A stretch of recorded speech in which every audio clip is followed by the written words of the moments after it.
Hello everyone, this is Talanos and welcome to the Chronicles of Odd Park, Day 18. This is the daily log of the happenings in the town of Odd Park in the game Die2Nite.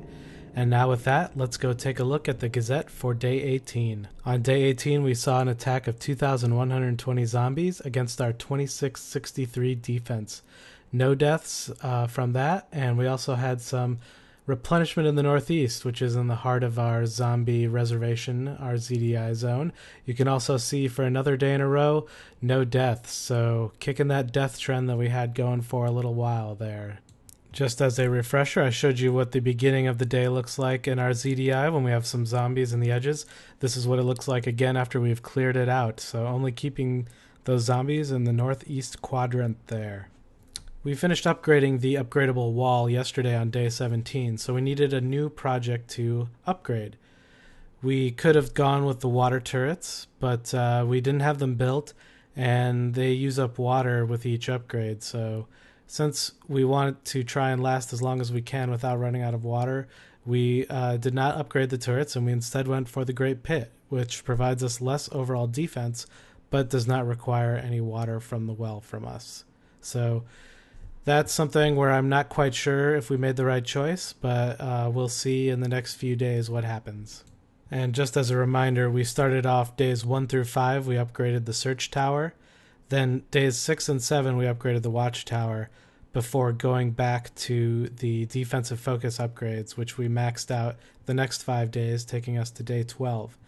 Then 13 through 17, we maxed out upgradable wall, leaving us with the new project Great Pit today. I have something a little bit special for you today. We have a guest video from someone from another town, the Menacing Prairie. They're going to be talking about the upgrade path they've chosen and how it's a little bit different from ours.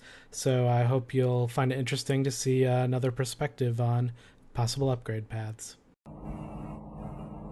Hello, this is vhirvela from your toughest competition, the Menacing Prairie.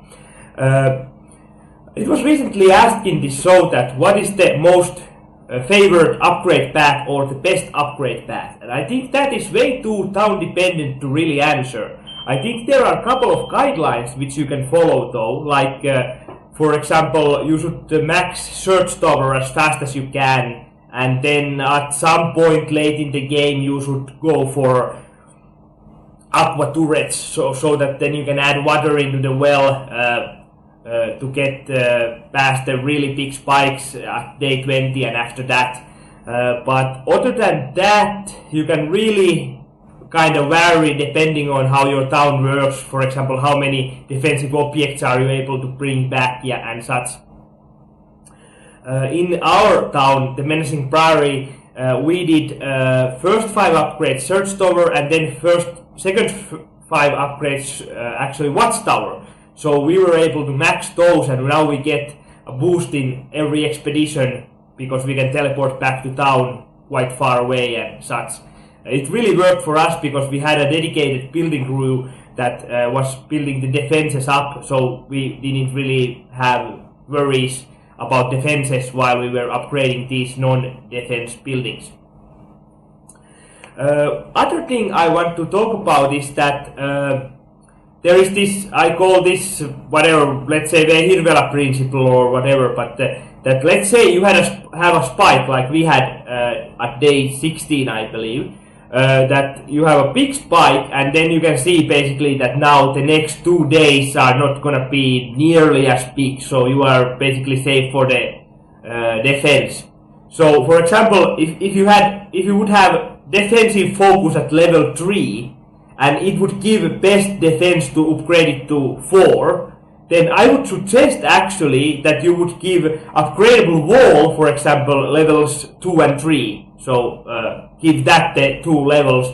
That those first levels give less defense, and then you want to have the bigger boost from 3 to 4 when you are actually in a tight spot. So it could be good to upgrade after a spike when you have maybe day or 2 that you don't have to build any defenses really. Then the upgrade projects, you should upgrade something that you have in a very low level that will give very low defense when upgraded.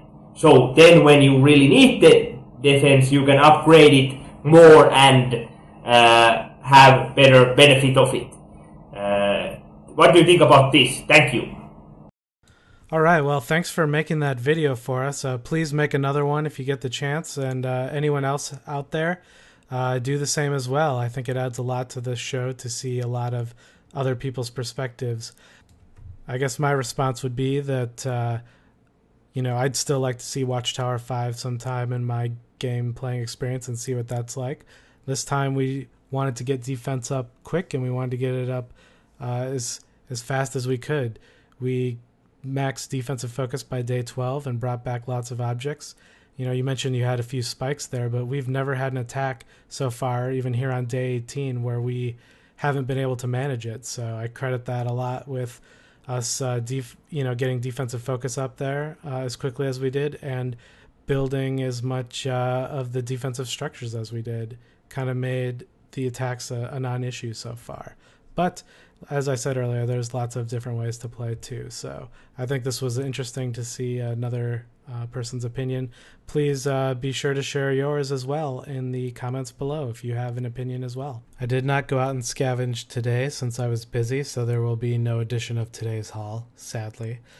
Instead, I wanted to show you the progress on the big rebuild. Like I said, we're running out of buildings, so pretty boring update, but I wanted to show you how far we are on the big rebuild. Hopefully we'll finish around day 20, it looks like, from the progress we've made so far. Here is a look at the predictor. You can see that today's attack and tomorrow's attack are basically about the same at 2,200 zombies or so. We're already well past that in the defense, so again, as it's always been for us so far, not going to be a problem as far as defense. Well, that's all I have for today. I'd like to thank our friend from the Menacing Prairies for his video response to the Watchtower upgrade question.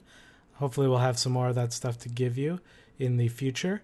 I'd also like to point out that it's our second day in a row with no deaths. I'm hoping we've kicked that habit. And I think the next few days are going to be important here, because we're going to be getting up to the point where attacks could well go over our defenses, and with little left to build, that could become a real issue for us. So make sure to subscribe to see how we handle that.